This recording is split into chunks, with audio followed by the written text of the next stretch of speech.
Hi, I'm Melvin Poh. I'm a public intellectual, and today I'm answering rapid-fire questions with Afeef Networks.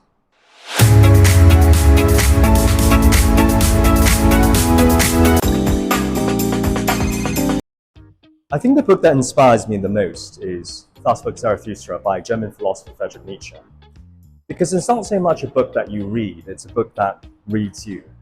And really core to the idea of the book is the suggestion that life isn't smooth. All of us, we've got problems in life. Life isn't always smooth, it's oftentimes terrible. And Nietzsche taught us to face it head on, not to fight it, not to fight the problems, but to find meaning from it, to find purpose from it. And that's why it's so powerful. In terms of leadership, it's not about commanding people, but really transcending the terrors of life, to live so authentically to yourself that your very existence is an inspiration for others to follow.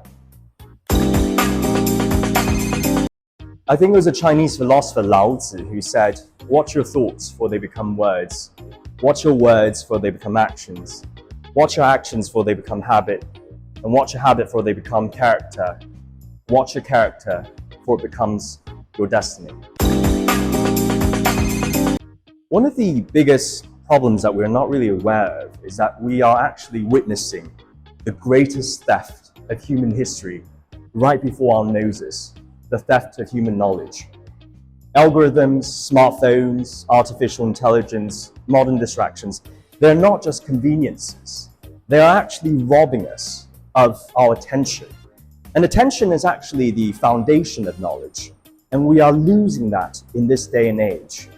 If we don't really be more cautious, we're not cautious about what's really happening, we are losing the very essence of what makes us human, our ability to really focus, introspect, and think. We are losing knowledge, and that's what's happening today. The best advice I've ever received is to stop outrunning your soul. In today's age, we're so obsessed with speed, run to get to where we think we're supposed to be. And we're all running, hustling, doing our work or establishing our businesses, whatever it may be. But we don't really stop to think whether we're on the right path. Everybody should be on a different path, aligned to their purpose. But sometimes we get so caught up with reaching a destination that we think is our destination, we don't question the path we're on or enjoy the journey that we're on. So we should really stop sometimes and really question whether this is the path that's meant for us. I think the word would be rebellion. I think the question we should all ask ourselves is, what would I do if I were not afraid? You see, all of us, we live our lives in fear, within the walls of fear. It could be the fear of failure, the fear of judgment, the fear of uncertainty. But what we don't realize is that fear exists here. Fear is an emotion, and emotions are not rational.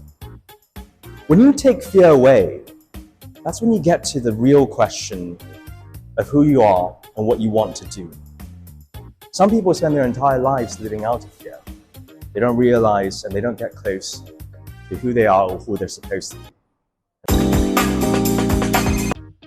The most misunderstood aspect of society is to think that today we're more connected than ever. We think because of modern technology, social media, we're connected to people, connected in our own lives. But paradoxically, we're more lonelier than ever. Although we have lots of connections online, we hardly really know anybody. And although we have lots of connections and technologies and things we could do every day, the person that we're supposed to be the most connected to, the most important connection to ourselves, we don't feel it. Because connection doesn't come from likes, followings, technology. It comes from depth and understanding. And nowadays, that's something we don't really focus on.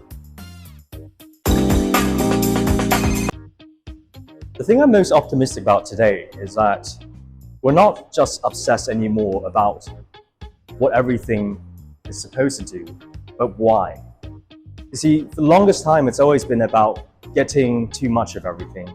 More efficiency, more speed, more productivity, more functions. But today we're actually starting to ask why.